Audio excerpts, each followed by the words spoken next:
Welcome to Overwatch. Today, we'll be looking at Pharah. I will protect the innocent.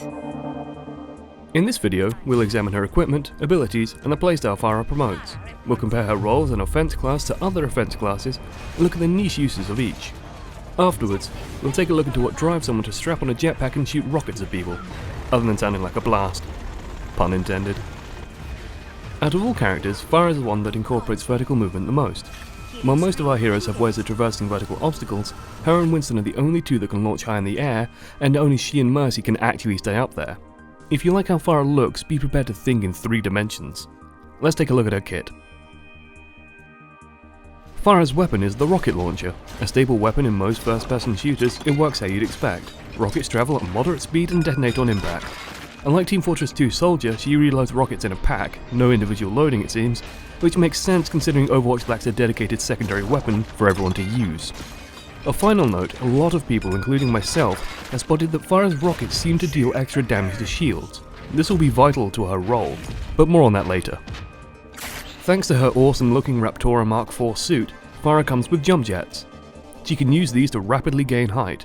With a relatively long, as of preview footage, 10-second cooldown, expect to use this tactically.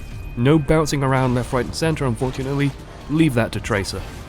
Once in the air, to not drop like a stone, Pharah has her hover jets. Holding space will start to use up your fuel gauge, seen here, while giving you slight vertical movement.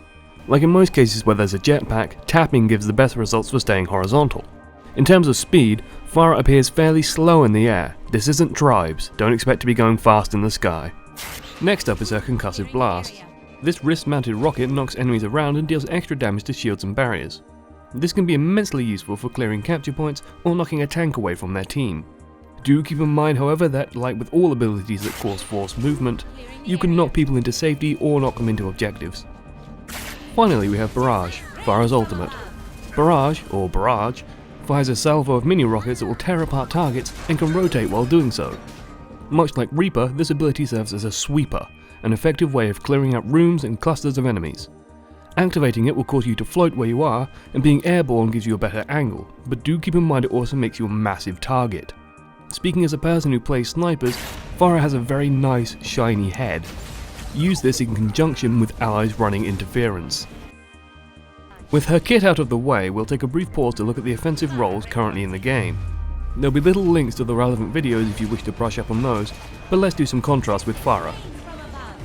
Firstly, Pharah's role is primarily room clearance. She's high impact and area of effect thanks to her rockets, and able to tear down shields and break out clumps thanks to concussive blast. She is, essentially, the most outright aggressive of all the assaults, your direct option to breaking up defensive lines. She hasn't got great health, so ideally supports should be shoring that up, and tanks will soak damage for you. But please don't be that guy to fly up in the air when Reinhardt's trying to shield you. Next up is Reaper.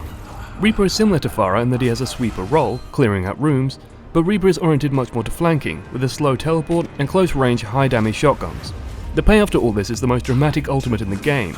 Out of all the assaults, he's the most durable, likely to support his flanking as he won't have supports directly helping him. Spoiler, Zenyatta makes a great pick with Reaper on the team. Our Cockney bundle of joy, Tracer, is your harassment and opportunist. Launch in, deal damage, get a kill, and run. Unlike Pharah or Reaper, Tracer isn't able to perform much direct offense, but can either force people to move or take out key targets effectively through mobility and her pulse bomb. Finally we have Hanzo, a high damage, high skill mobile warrior. Hanzo is your offensive assassin, weaving in to hopefully kill key targets and provide information to the team. Like the other offensive characters, his ultimate will hopefully clear away a group in dramatic fashion. In short, Pharah is direct assault, Reaper is your flanker, Tracer is your harassment, and Hanzo is your assassin for key targets. While these aren't hard divides and roles, even outside of assaults, Widowmaker can snipe key targets for example, but Hanzo has superior direct combat, these are the core functions of each character that I can see. You might disagree, and if you do, explain why. I do love some discussion. Back to Pharah exclusively. If you want to be a great Pharah, you should hit hard. Pharah needs some cautious aggression. You have limited health, but you're the highest direct impact hero on the field. If you aren't throwing rockets at enemies constantly and helping at the front, then I hope what you're doing is a spectacularly strong ambush or flank. To use Team Fortress 2 terms, you're the pocket soldier. Let Reaper be the roam. You don't have his escapes. You can handle the tricky nature of rockets. While most people who play first-person shooters know the basics, aim at the ground, not the individual and the like, managing a rocket launcher is still a skill that takes some development. You can use your surroundings effectively. Pharah has average health but wants to be directly fighting. You'll need to use every bit of mobility you can to ensure you aren't dying and work with your team to give you that extra safety. Managing your health while still fighting is vital. And you love being in the coolest armor in the game. Okay, personal bias, but Pharah looks awesome. Samus meets ancient Egypt, sign me up. Now settle in, it's story time. Let's talk motivations. Pharah Amari is a soldier's soldier. Coming from a military family and a believer in military virtue such as service, honor and duty, this lady knew from an early age what she wanted to be. Dreaming as a girl of joining Overwatch like dear old mom and fighting the good fight, she signed up to the Egyptian army and worked her way up through the ranks. With an exemplary record, Pharah was ready to join Overwatch. And then it disbanded. Well, bugger. Leaving the army behind, she was instead offered a position at a local security firm, Helix Security International. This firm serves to defend the top-secret AI research facility in the Giza Plateau, hailed as vital for the safety of not only the region, but the globe. Do you remember that Overwatch's world is one storied with AIs going bad and the Omnic crisis? Pharah accepted this duty and received the training in the state-of-the-art experimental Raptora Mark IV combat suit. Serving dutifully under the call sign Pharah, she still dreams of fighting globally in a manner that Overwatch once did, safeguarding and protecting those who need it. Overall, Pharah's story reflects duty, honor, and military service. Let's contrast this to a character with similar, but slightly different virtues, Reinhardt. While Reinhardt champions a higher cause, notice the key difference in that Reinhardt roams individually, while Pharah serves her organization dutifully. In short, duty to Pharah means working in a group, organized and united, while Reinhardt sees it as serving a higher cause.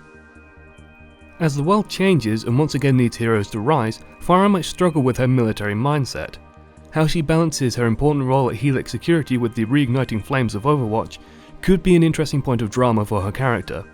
In terms of other characters, it would also be interesting to see her reaction to Overwatch's former members. Hero worship may actually be a weakness of hers. Also, until we know about her military time and her current job, her relationship to AI characters might be something to keep an eye on. Speaking of AI characters, next time we'll be looking at Zenyatta, the scholar, philosopher, and monk. Thanks for watching to the end. I am but one channel amongst many, and I hope you learned a little about Pharah. If you enjoyed this video, you know what to do, like, sub, all that fluff. I enjoy reading your discussions and opinions, so feel free to comment if you agree or disagree with anything.